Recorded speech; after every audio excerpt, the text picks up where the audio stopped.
रमेश और सुरेश दो दोस्त चूल्हापुर नामक गांव में रहते थे। दोनों में बहुत अच्छी दोस्ती थी। रमेश पेशे से एक फोटोग्राफर था। वो जहां भी घूमने जाता वहां की फोटो खींचता और उन्हें अपनी एल्बम में लगाता। रमेश को घूमने का बहुत ही ज्यादा शौक था। सुरेश पेशे से एक सुनार था।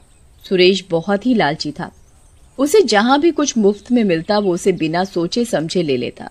एक दिन सुरेश को उसके एक दोस्त ने बताया कि उनके गांव के बीचों बीच जो जंगल है उसमें एक हवेली में बहुत सारा सोना और हीरे जेवरात हैं।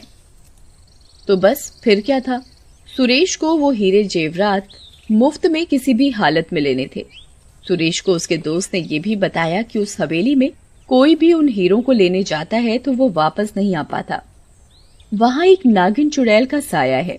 परंतु सुरेश अपने दोस्त की बात नहीं मानता और वो हवेली में जाने का मन बना लेता है। अरे रमेश, कैसे हो तुम? मैं ठीक हूँ सुरेश, तुम बताओ कैसे हो तुम? मैं बिल्कुल ठीक हूँ दोस्त। रमेश, मुझे मेरे एक दोस्त ने अपने गांव के बीचों बीच एक हवेली के बारे में बताया है।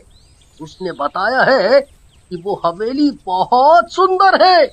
वहाँ दूर दूर से लोग उस हवेली को देखने आते हैं। वो हवेली है ही इतनी शानदार कि लोग वहाँ फोटो खिंचवाते हैं। फोटो। सुरेश रमेश से झूठ बोलता है कि रमेश सुरेश के साथ हवेली चले और सुरेश वहां से चुपके से रमेश के बिना पता लगे सारे जेवर चुरा ले। रमेश पेशे से फोटोग्राफर होने के कारण सुरेश की बातों में आ जाता है और वो उस हवेली में जाने के लिए तैयार हो जाता है। अगले दिन रमेश और सुरेश हवेली जाने के लिए तैयार हो जाते हैं। हे, चलो दोस्त, अब हम हवेली चलते हैं। उधर जाकर हम बहुत सारी फोटो खींचेंगे। फोटो। हाँ दोस्त, मैं हमेशा की तरह वहाँ बहुत सारी फोटो खींचूंगा और अपनी एल्बम में लगाऊंगा। सुरेश अंदर ही अंदर रमेश की बात पर हंसने लगता है। अब रमेश को क्या पता था कि उसका दोस्त सुरेश उसके भोलेपन का फायदा उठा रहा है और वो हीरे जेवरात लालच के चक्कर में उस भूतिया हवेली में जा रहा है। देखते ही देखते कुछ समय बाद रमेश और सुरेश उस भूतिया हवेली पर पहुंच जाते हैं। रमेश को वो हवेली देखकर कुछ अजीब सा महसूस होता है। वो हवेली बहुत डरावनी सी दिख रही होती है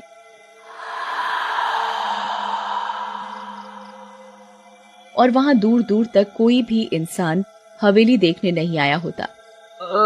अरे भाई सुरेश, तुम ये कैसी हवेली में ले आए मुझे?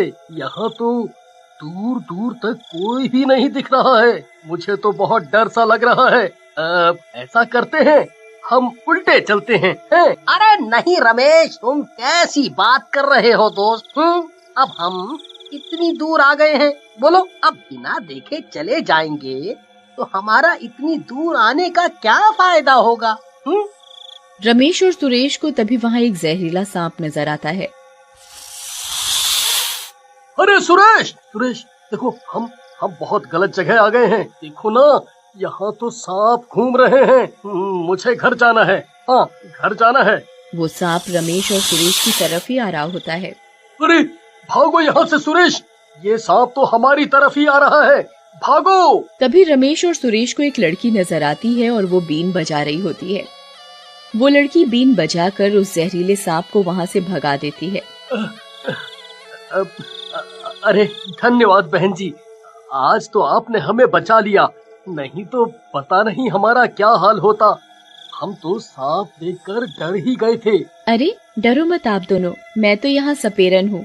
यहाँ इस हवेली में बहुत से सांप हैं और यहाँ बहुत से लोग आते हैं इस हवेली को देखने, तो मैं उन लोगों को सांपों से बचाती हूँ। उस लड़की की बात सुनकर रमेश को थोड़ा चैन आया। अरे यहाँ तो बहुत से लोग आते हैं, पर आज इधर कोई दिखाई क्यों नहीं दे रहा है? अरे बस समय समय की बात है, कभी यहाँ इतने लोग होते हैं, कभी कोई नहीं। आज वैसे भी अमावस्या की रात है, इसलिए कोई नहीं आया। अमावस्या की रात? इससे हवेली देखने का क्या मतलब? अरे कुछ नहीं, तुम्हें समझ नहीं आएगी ये कहानी। अरे रमेश, तुम यहाँ ही रुको, मैं अभी आया। अभी 1 मिनट हवेली के अंदर से। इतने में तुम बाहर से हवेली की फोटो खींचो। ठीक है। सुरेश की बताई गई बात अनुसार रमेश हवेली के बाहर से फोटो खींचने लग जाता है। सुरेश चालाकी से हवेली के अंदर जाता है, साथ ही वो लड़की भी उसके पीछे चल पड़ती है। अरे आज तो मैं माला माल होकर ही घर लौटूंगा। रमेश तो इस बात से अनजान है कि इस हवेली में हीरे जवाहरात दबे हुए हैं। तभी लड़की पीछे पीछे बीन बजाती हुई चलती है। अरे वाह, क्या बात है, आज का दिन तो बहुत ही अच्छा नजर आ रहा है। रमेश भी मेरे साथ हवेली तक आ गया और ये लड़की भी मेरे बिना कहे बीन बजा रही है और रास्ते में जो भी सांप आ रहा है उसे भगा रही है। लगता है आज तो मैं विजयी होकर ही हवेली से लौटूंगा। ये लड़की बीन बजाती हुई सुरेश के पीछे चलती जाती है और सुरेश के रास्ते में जो भी सांप आता है उसे भगा देती है। कुछ ही दूर चलते चलते सुरेश को हवेली में एक बहुत बड़ा सा दरवाजा नजर आता है। लगता है यही है वो दरवाजा, इसी के अंदर ही मेरा सोना चांदी है। सुरेश एक भी मिनट खराब ना करते हुए दरवाजे की तरफ बढ़ता है। देखते ही देखते सुरेश वो दरवाजा खोल देता है। दरवाजा खुलने के बाद वो देखता है कि अंदर बहुत सारे हीरे जेवरात हैं। अरे वाह, आखिरकार मैं पहुंच ही गया अपने मुकाम तक। सुरेश हीरे बटोर ही रहा होता है कि इतने में सुरेश के पीछे खड़ी हुई लड़की एक भूतिया नागिन का रूप ले लेती है। हाय राम, ये तो कोई डायन है। बचाओ बचाओ। अरे तुम कौन हो? मेरा पीछा छोड़ दो।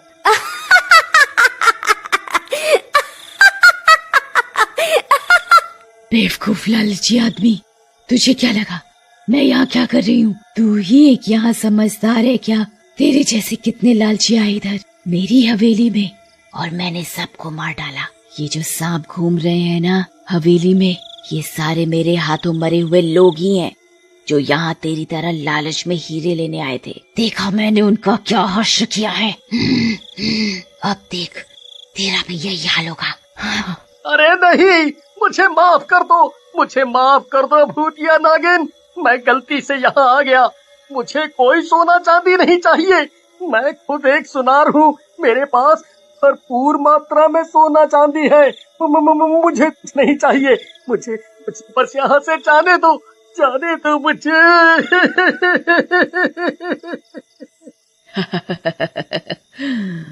ऐसे कैसे? अब देख तेरे कर्मों की सजा बाहर खड़े तेरे दोस्त को भी मिलेगी। वो तो बेचारा अनजान है कि उसकी मौत होने वाली है अब कुछ ही मिनटों में। मुझे माफ कर दो, मेरे दोस्त ने तो कुछ नहीं बिगाड़ा तुम्हारा, तुम्हें छोड़ दो, मैं कभी दोबारा ये गलती नहीं करूँगा। जाने दो मुझे, जाने दो।